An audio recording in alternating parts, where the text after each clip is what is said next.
Welcome to Coachify cat. आज हम एक क्वेश्चन करने जा रहे हैं जो कि लाइन ग्राफ पे डेटा इंटरप्रिटेशन सेगमेंट में आता है। लाइन ग्राफ ये कैट का प्रीवियस ये क्वेश्चन है। मैं चाहूंगा एक बार यहाँ पे आप स्क्रीनशॉट ले लीजिए, एक बार आप खुद से सॉल्व कीजिए एंड देन फिर आप हमारे साथ देखिए हमने इसको कैसे सॉल्व किया है। तो आइए करते हैं। The following graphs give the revenues and growth rates of four divisions. There are two graphs, revenue and growth rates of four divisions of Garbage Incorporation, an interesting company that specializes in waste management. तो दो graph दे रखे हैं, waste management company है। एक graph है जो कि revenue in rupees crore बता रहा है और एक ग्राफ है जो कि रेवेन्यू ग्रोथ बता रहा है ईयर ऑन ईयर। अच्छा, यहाँ पे ईयर दे रखा है 2008, 2009, 2010, 11, 12 और नीचे हमें फोर डिविजन्स दे रखे हैं, लेदर, पेपर, फार्मा और टेक्नोलॉजी। आप ध्यान से देखिए, सबके कलर कॉम्बिनेशन अलग है। लेदर को अलग कलर से हाईलाइट कर रखा है, पेपर को अलग कलर से हाईलाइट कर रखा है, अपने येलो कलर फार्मा को हाईलाइट कर रखा है, टेक्नोलॉजी को ब्लू कलर से हाईलाइट कर रखा है। तो आइए अब आगे एक बार इसको हमने देखिए, ये ग्राफ इसमें नंबर्स दे रखे हैं, इसमें परसेंटेजेस दे रखी हैं। अब आइए क्वेश्चन देखते हैं क्या क्वेश्चन दे रखा है। ठीक है, अब क्वेश्चन पढ़ते हैं। What was the total revenue in 2011। अच्छा, रेवेन्यू पूछे 2011 में है। देखने में तो सिंपल है, चलो रेवेन्यू का ग्राफ ये है, एक बार मैं देख लेता हूँ 2011 में क्या है।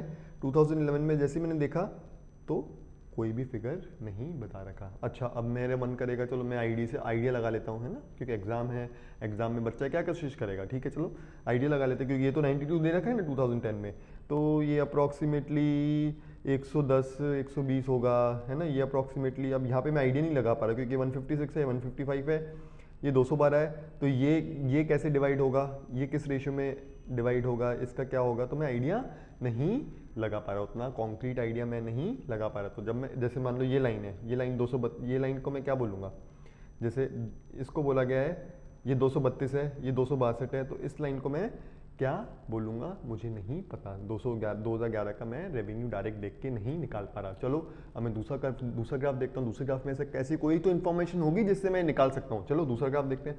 दूसरे ग्राफ में क्या दे रखा है, revenue growth year on year दे रखी है। अच्छा, 2011 में देखता हूँ आके क्या दे रखा है। 2011 में अगर मैं देखता हूँ तो -10.9%, -1.9%, 10.2%, 30.4%। अच्छा, यहाँ पे क्या दे रखा है, 2010 में तो कुछ नहीं दे रखा, 2011 में ये दे रखा है कि 2011 में क्या ग्रोथ परसेंटेज हुई, क्या ग्रोथ हुआ है, क्या रेवेन्यू ग्रोथ हुआ, ये दे रखा है। और 2010 के फिगर्स दे रखे हैं, और 2010 से 2011 तो ये दे रखा है 2011 में what is the growth percentage. तो अब मैं इन दोनों को कंबाइन करके मैं 2011 की एब्सोल्यूट वैल्यूज निकाल सकता हूँ। तो दोस्तों ढंग से समझना मैं कैसे कर रहा हूँ।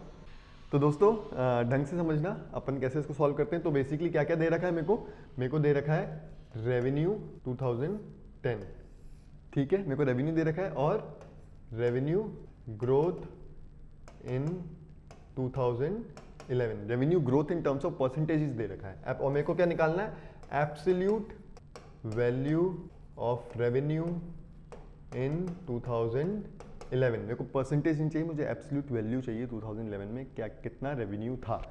ठीक है, और क्या चार सेगमेंट्स हैं, एक है लेदर, एक है पेपर, एक है फार्मा को पीएच करेंगे, पेपर को मैं पी डिनोट करता हूँ, टेक्नोलॉजी को टी। ठीक है, ये चार सेगमेंट्स हैं। करेक्ट दोस्तों। अब देखो अपने ग्राफ रीड करते हैं, ग्राफ। ठीक है, अब लेदर के लिए बोल रखा है, लेदर 2010 में क्या वैल्यू लेदर की, दैट इज 230, तो लेदर 230। ठीक है दोस्तों, पेपर की क्या वैल्यू है, 155। ऐसे ही अगर आप देखेंगे फार्मा की क्या वैल्यू है 225, और अगर देखेंगे टेक्नोलॉजी की क्या वैल्यू है दैट इज 92, है ना, इन 2010 इन करोड़, ये सब वैल्यू है इन करोड़। अब रेवेन्यू ग्रोथ इन 2011 अगर देखते हैं अपन दोस्तों, तो 2011 में देखते हैं तो -10.9 की डिग्रोथ हुई है अपने लेदर सेगमेंट में। देन पेपर देखते हैं तो पेपर में भी डिग्रोथ है -1.9% की। और अगर देखते हैं फार्मा में 10.2% की ग्रोथ है ना दोस्तों। और टेक्नोलॉजी में 30.4% की ग्रोथ है। तो ये रेवेन्यू ग्रोथ इन 2011 है। अब अपन को एब्सोल्यूट वैल्यू निकालनी, तो इस पे 10.9 की डिग्रोथ होने के बाद 2011 में नया रेवेन्यू आएगा जो कि हमें निकालना है। हमें क्या करना है, टोटल रेवेन्यू निकालना है। तो मैं इसका निकालूंगा और चारों को ऐड कर दूंगा, जो कि मेरा आस्क्ड आंसर होगा। तो देखते हैं 230 पे -10.9%। अच्छा देखिए आंसर्स देखिए कैसे दे रखे हैं, 640 करोड़, 725 करोड़, 760 करोड़, 680 करोड़। तो अब इसका अगर देखते हैं हम तो डिफरेंस है आंसर्स में 20-30 का डिफरेंस है, 40 का डिफरेंस है। तो मैं थोड़ा सा अप्रॉक्सीमेशन दे सकता हूँ। अगर -10.9% है तो मैं 11% निकाल सकता हूँ। 11% निकालना बहुत ईजी है दोस्तों, इसलिए मेरे को ऐसे अप्रॉक्सीमेशन लेने पड़ेंगे। अगर मैं 10.9 अगर मैं सिंपल ऐसे कैलकुलेट करूंगा कि 230 इंटू 10.9 अपॉन 100, इसका मैं आंसर निकालूंगा, फिर उसको 230 से माइनस करूंगा, तो it will be very time taking process है ना। तो हमें यहाँ पे क्या करना है, स्मार्ट कैलकुलेशन करनी है। अगर हम स्मार्ट कैलकुलेशन नहीं करेंगे तो ये क्वेश्चन को हम सॉल्व नहीं कर पाएंगे। क्वेश्चन में दो ही चीज़ें हैं, एक तो ग्राफ को कैसे रीड करना है, दो ग्राफ्स को कैसे कंबाइन करके रीड करके आंसर निकालना है, और दूसरा है कैसे स्मार्ट कैलकुलेशन करनी है। अगर ये दोनों चीज़ें हमने इस क्वेश्चन से सीख ली तो देखेंगे अब आने वाले क्वेश्चन में जो भी इस तरीके के कैट के क्वेश्चन होंगे उसमें बहुत हेल्पफुल रहेंगी ये क्वेश्चन की लर्निंग, और हम उसको अच्छे से कर पाएंगे। तो आइए देखते हैं 10.9% को मैं 11% कर सकता हूँ। अब 11% निकालना बहुत आसान है क्योंकि 230 का 10% क्या है, 230 का 10% होता है, देखना दोस्तों मैं कैसे कैलकुलेट करता हूँ, 223, ठीक है। अब 23 का 1% क्या होता है, 23 का 1% क्या होता है, दैट इज 2.3। तो मेरे को 11% निकालने से 10% प्लस 1%, तो ये कितना हुआ, दोनों को ऐड किया तो मेरा आएगा 25.3। तो जल्दी निकालना है तो फिर माइंड में और जल्दी हो जाएगा। तो मैं आपको लिख के बता रहा हूँ कि मैंने माइंड में कैसे मैं करता 25.3। अब मेरे को डिग्रोथ है तो 230 से 25.3 में माइनस कर दूंगा तो सीधा मेरा आ जाएगा 24.7। दोस्तों कितना फास्ट है निकालना ये, 20 नहीं ये आएगा, सॉरी ये आएगा 230 को 230 से मैं 25.3 माइनस करूंगा तो आएगा 204.7 है ना दोस्तों। जल्दी कितना जल्दी है ना। अब देखो दूसरा करते हैं। अब है 155 का 2%, 1.9% तो मैं 2% ले लेता हूँ, 2% ले लेता हूँ तो 155 का 1% कितना होगा, 155 का 1% कितना होगा, 1.55 होगा, डिवाइड बाय 100। 2% कितना होगा इसका डबल, दैट इज 3.10। तो सिंपल है, तो 155 में से माइनस 3.10 माइनस कर देंगे तो हमारा आंसर आ जाएगा, दैट इज 151.9 है ना। तो ये अपना हो गया पेपर का, ये अपना पेपर का हो गया। ऐसे ही अब 10.2%, 225 पे 10.2%, तो 225 का 10% कितना होता है दोस्तों, 10% होता है 22.5। 10% ले लेते हैं क्योंकि उधर मैंने 10.9 के 11 लिया तो मैंने इधर 10.2% का 10% ले लेता हूँ, ठीक है। तो 225 पे 10% कितना होगा, 22.5। अब 22.5 क्या कर लूँगा, इसमें 22.5 ऐड कर लूँगा, 225 में 22.5 मैं ऐड कर लूँगा तो यहाँ पे क्या आएगा 247.5 दोस्तों, 247.5। अब 92 का 30% है ना। तो सिंपल है, 92 का 30% कितना हुआ, मैं 30% निकाल लेता हूँ। 92 का 30% क्या होगा, 0.3 को मल्टीप्लाई करना पड़ेगा, राइट, 0.3 से मल्टीप्लाई करना पड़ेगा, ठीक है दोस्तों। अब 0.3 से मल्टीप्लाई करेंगे तो क्या आएगा ये 27.6, ठीक है 27.6। तो 92 में 27.6 ऐड कर देंगे तो कितना आएगा 6, 9, 119.6। तो मैंने क्या किया 30.4 की जगह 30% लेके मैंने, क्योंकि मुझे पता है यहाँ पे ऑप्शन से 640 करोड़, 725 करोड़, 760 करोड़ और 680 crore. So there is a difference, there is 20-30-40 points का डिफरेंस है। तो मैंने 0.1 का मैंने 0.01 का मैंने एरर लेके इसको सॉल्व कर लिया। अब मैं इसको ऐड करता हूँ, तीनों को ऐड करता हूँ तो 204। तो ये देखेंगे 204 और 247 कितना हुआ, 451 और 151 कितना हुआ, 1012 0 415 6 602 और 119 602 119 कितना हुआ 721। अब ये पॉइंट्स देखेंगे, पॉइंट्स अगर मैं ऐड करता हूँ तो लगभग 7 पॉइंट, ये कितना हो गया 1.6 और ये 1.6 और 0.5 2.1 और 0.6 दैट इज रफली 2.7 तो लगभग 723 के आसपास आया। 723 तो सबसे क्लोजेस्ट कौन सा है, 725, तो 725 हमारा आंसर होगा। तो ऐसे हमें स्मार्टली कैलकुलेशन करना है। तो आगे का हम क्वेश्चन देखते हैं। नेक्स्ट क्वेश्चन क्या है दोस्तों, उसको समझते हैं, ठीक है।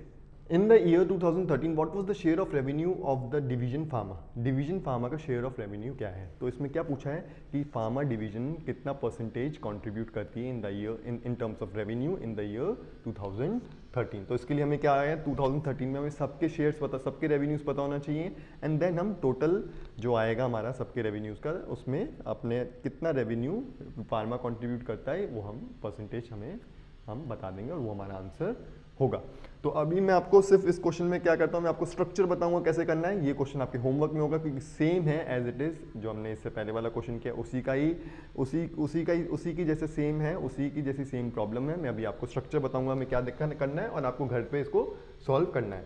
तो what was the share of revenue of the division pharma, तो हमें क्या 2013 का देखते हैं। 2013 में हमें फिर से देखते हैं, हम 2013 में वैल्यूज नहीं दे रखी है ना, 2013 में हमें वैल्यूज नहीं दे रखी है। तो हमें अगर वैल्यूज नहीं दे रखी है तो हम कहाँ से निकालेंगे, अगर हमें वैल्यूज नहीं दे रखी है तो 2013 में हम यहाँ पे देखेंगे ग्रोथ रेवेन्यू में परसेंटेजेस दे रखा है, ग्रोथ रेवेन्यू में हमें परसेंटेजेस दे रखी है, इसका मतलब।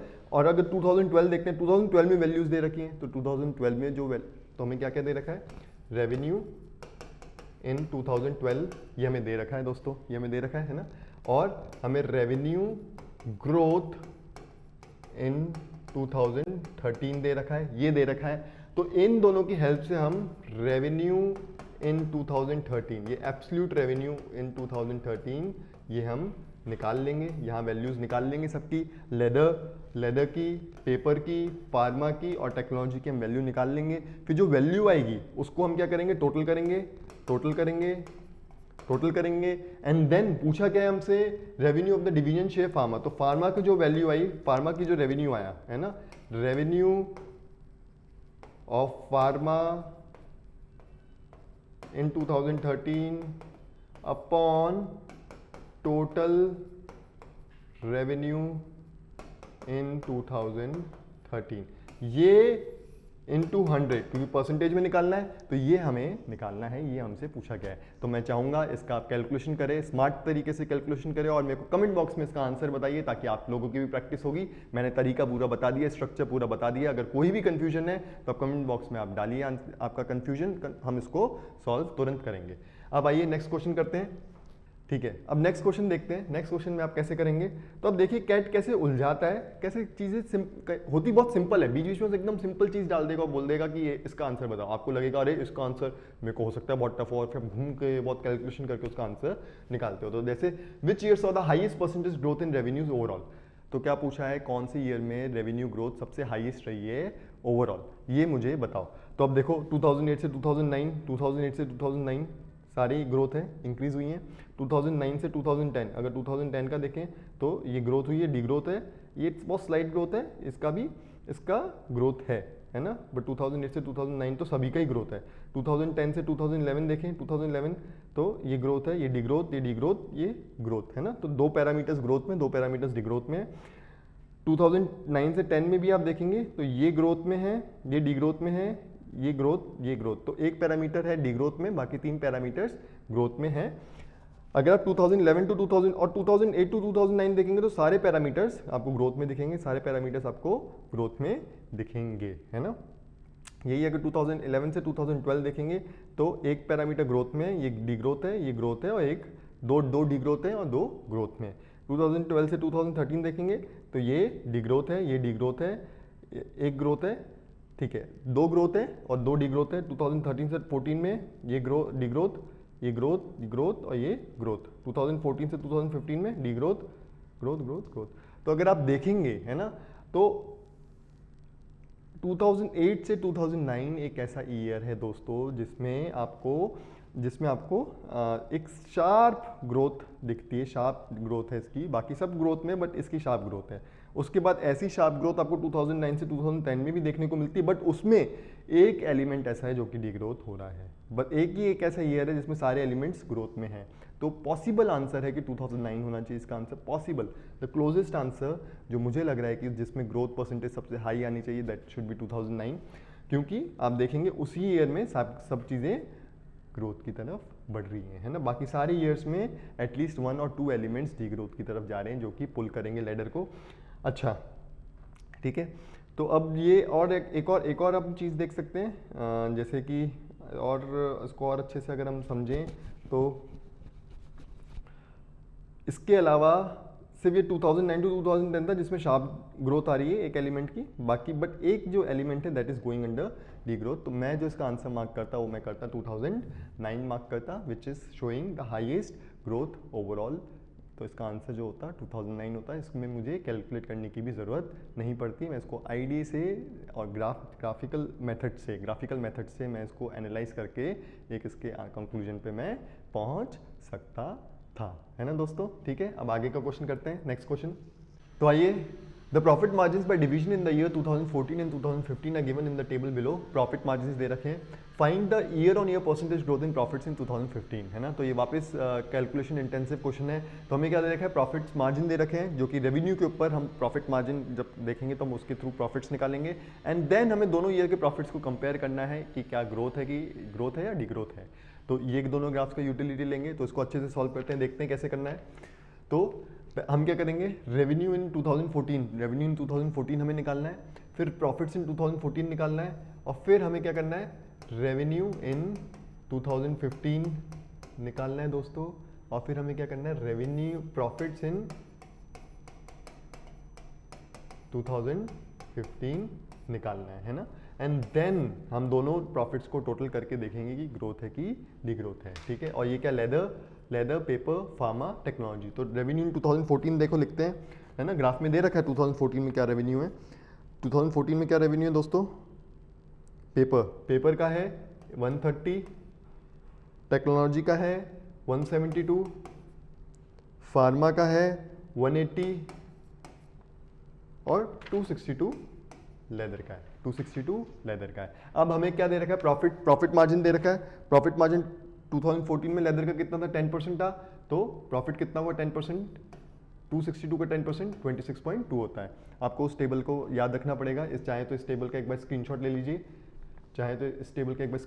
दोस्तों, है ना। इस टेबल का स्क्रीनशॉट ले लीजिए, मैंने जैसे अपने पेपर पे ले लिया है इसका प्रिंट आउट, आप स्क्रीनशॉट ले लीजिए सो दैट अपन इसको याद रख के सॉल्व कर पाएँ, और ये स्क्रीनशॉट पूरा, ठीक है दोस्तों। अब मैं वो स्क्रीन खोलता हूँ क्योंकि मेरे को थोड़ी स्पेस ज़्यादा चाहिए थी, इसलिए मैंने सोचा कि इस बार अच्छे स्पेस में इसको सॉल्व करके दिखाते हैं आपको। तो लेदर का 10% था प्रॉफिट मार्जिन, और प्रॉफिट मार्जिन, अच्छा प्रॉफिट कैसे निकलेगा दोस्तों, profit is equals to profit margin into revenue, profit margin into revenue. Profit margin क्या है, 100% में, तो अपॉन 100 ऑलरेडी आ जाएगा ऐसे, है ना, परसेंटेज में दे रखा है। तो क्या होगा, क्या किया था मैंने, 262 इंटू 10 अपॉन 100 ये निकाला मैंने, तो ये आया 26.2। ठीक है दोस्तों, तो प्रॉफिट निकलेगा ऐसे, प्रॉफिट मार्जिन इंटू रेवेन्यू होगा, ठीक है दोस्तों, अच्छा। अब है पेपर का दे रखा है 12%, तो 130 का 12% कितना होता है दोस्तों। जैसे कि मैंने आपको पहले भी बताया, इसमें स्मार्ट कैलकुलेशन करना होगा, तो मैं क्या करूँगा, 130 का 10%, पहले क्या करूँगा, 130 का 10% कितना होता है 13, ये क्या होता है 10%, है ना। 130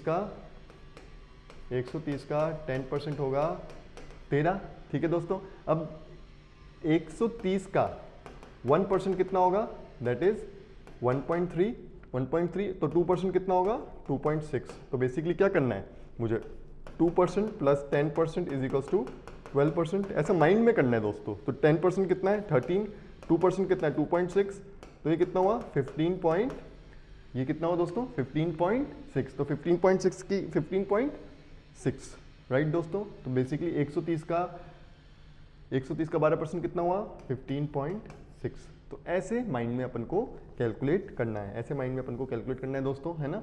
अब देखते हैं 180 का 15% निकालना है। 180 का 15% कितना है, 180 10%, 18 और 5 9, 18 प्लस 9 दोस्तों, 18 प्लस 9, तो ये होगा 18 प्लस 9 होगा 27, है ना दोस्तों।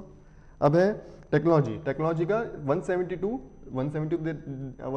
दे रखा है, और टेक्नोलॉजी का प्रॉफिट मार्जिन है 24%, तो 172 का 24% निकालना है, 172 का 24% निकालना है। वापस अपन कैसे करेंगे, 172 का 10% कितना होता है, दैट इज 17.2, 17.2। अब इसका 20% कितना होगा, इसका डबल होगा, that is 34.4, that will be 20%। ठीक है दोस्तों, 34.4। अब 4%, अब देखते हैं ये 172 का 1% कितना हुआ, दैट इज 1.72, 1.72। और 1.72 का इंटू 4, 1.72 इंटू 4, 4 2 जा 8, 4 7 जा 28, 8 4 4 1 जा 4 6, 6.8, 6.88, 6.88 और 34, 34.4 प्लस 6.88। ठीक है दोस्तों, 11 4 41.28 है ना। ऐसे अपन ने प्रॉफिट निकाला। ये और फास्ट हो जाएगा दोस्तों, और फास्ट हो जाएगा। जैसे जैसे इसको और प्रैक्टिस करते जाओगे it will become more fast and more fast and more fast. अगर देखेंगे रेवेन्यू इन 2015, अच्छा रेवेन्यू इन 2015 के लिए पहले अपन को क्या, अब देखता हूँ मैं ग्राफ में देखे, अगर आप ढंग से देखेंगे तो रेवेन्यू इन 2015 नहीं दे रखा। जैसे यहाँ पे दिखाता हूँ, ग्राफ में रेवेन्यू इन 2015 नहीं दे रखा। तो अपन ने जैसे क्वेश्चन 1 में किया था, क्या किया था, यहाँ पे देखेंगे वापस परसेंट रेवेन्यू ग्रोथ में हमें वैल्यूज दे रखी हैं 5.45%, 4.7%, 3.1%, -7.7%। इसकी हेल्प से हमें रेवेन्यू इन 2015 निकालेंगे। फिर रेवेन्यू मैं दिखा यहाँ पे, ये रेवेन्यू इन 2015 निकालेंगे। फिर रेवेन्यू इन 2015 निकालने के बाद हमें जो प्रॉफिट मार्जिन दे रखे हैं उससे हम प्रॉफिट्स निकालेंगे। एंड देन हम यहाँ टोटल वैल्यू देखेंगे। यहाँ पे टोटल वैल्यू, यहाँ पे अगर आप देखोगे ये टोटल वैल्यू आती है 110 के अराउंड, और ये टोटल वैल्यू आएगी, अगर हम अच्छे से सॉल्व करेंगे तो ये वैल्यू आएगी 106 पॉइंट समथिंग आएगी। तो अगर हम देखते हैं तो 2014 से लेकर 2014 में 110 के आसपास प्रॉफिट था, और 2015 में 106 के आसपास प्रॉफिट था। एंड नेट डिग्रोथ हुआ है, net degrowth of -3%, net degrowth of -3%, net degrowth of -3%। तो -3% आंसर होगा। तो हमें ऐसे सॉल्व करने, थोड़ा कैलकुलेशन इंटेंसिव क्वेश्चन है तो इसमें थोड़ा फास्ट करेंगे। मैं चाहूँगा कि अभी आप वीडियो यहाँ पॉज कीजिए और एक बार फिर से इसको कैलकुलेट कीजिए, एंड आपका आंसर -3% आना चाहिए। और टाइमर के साथ आप अलार्म क्लॉक स्टार्ट कीजिए, टाइमर लगाइए, एंड कोशिश कीजिए इसको पूरे क्वेश्चन को 1 2 3 4 को आपको कम से मिनिमम जल्दी से जल्दी आपको 5 मिनट के अंदर पूरा सॉल्व करना है विद करेक्ट कैलकुलेशंस। ठीक है, तो आइए इसको फिर से आप खुद से सॉल्व कीजिए। हम फिर से आपके साथ आएंगे एक और नई वीडियो के साथ, तब तक के लिए बाय।